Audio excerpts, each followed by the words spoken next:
big breaking news coming in right now as India has evacuated its embassy in Kabul, and all the staff, the ambassador and the ITBP staff there are all on their way back to India. They have left from Kabul this morning. This is after the airport restarted operations on Tuesday morning. Remember, there was chaos yesterday as Afghans had hundreds of them desperate to get out, had completely covered the tarmac. They were sitting on the tarmac. They were trying to get into planes. The US has taken control of the airport there and helping with the evacuation process. And now India managed to evacuate all staff along with the ITBP soldiers from Kabul. Let's go across to Vishnu for more. Vishnu, give us the details.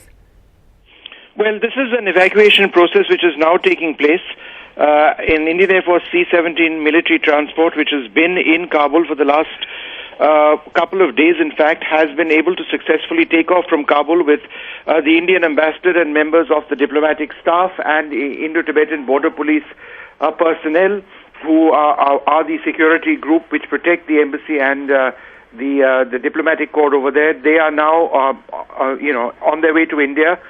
They have left Afghan airspace, and that C-17 is meant to fly into Delhi. So this has been a very difficult and challenging experience for the last 48 hours, simply because that evacuation was not possible earlier on. We can share a couple of details at this juncture which have not been reported earlier on.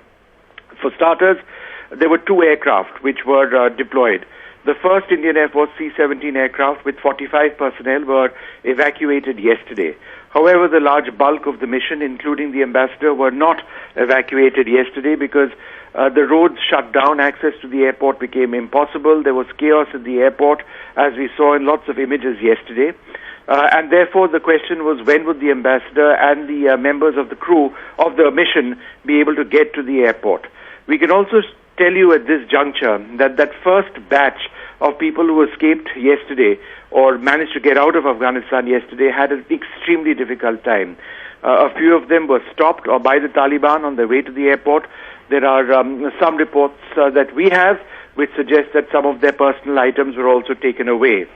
I can also confirm at this stage that there are very strong reports of some sort of direct monitoring by the Taliban of Indian assets in Afghanistan, in Kabul, overnight, last night, which is why that evacuation became perhaps all the more necessary. This morning, the members of the Indian team of the Indian contingent in the embassy were able to get to the airport. They were able to board that Indian Air Force C-17 transport. They are now safely outside Afghan airspace, and they're on their way to Delhi. This is, of course, extremely tragic because it was about 20 years back when Afghanistan was liberated from the same Taliban and Al-Qaeda at that stage that India reopened its mission after many years. And now that same Indian mission, diplomatic mission, is having to effectively shut down. Even if it is open, it would be a very small sort of mission at this juncture in terms of what it can do. They're on their way back now, as the Taliban, one of the most ruthless terrorist groups on earth, is back in power in Afghanistan. So, in a sense, all's well that ends well for our diplomatic personnel, but the larger diplomatic and strategic and security ramifications of this for India need to be looked at very, very closely. No, absolutely, in the broader sense, Vishnu, but it seems, given the situation in Kabul, it was necessary to, evacuate our entire staff and the ambassador. There are reports, as you mentioned, that, the Indian mission was being treated differently. They were being watched and monitored very closely, while staff from other embassies were being allowed to leave freely. It seems the Indians were being stopped, even reports that they were turned back one time. So good news and relief that they're on their way back.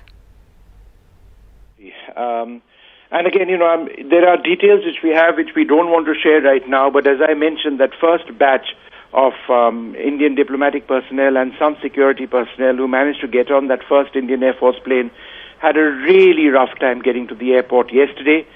Some of their items, as I mentioned, were taken away from them by security guards, by which I mean the Taliban.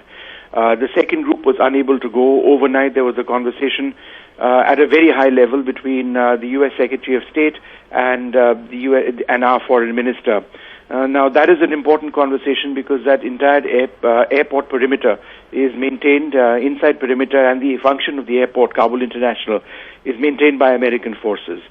So I think there would have been some high-level work which may have taken place, which enabled our mission personnel to actually get out this morning. So from a safety standpoint, this was perhaps the wisest thing to do because no one really knows what's going to happen next to Afghanistan and to Kabul.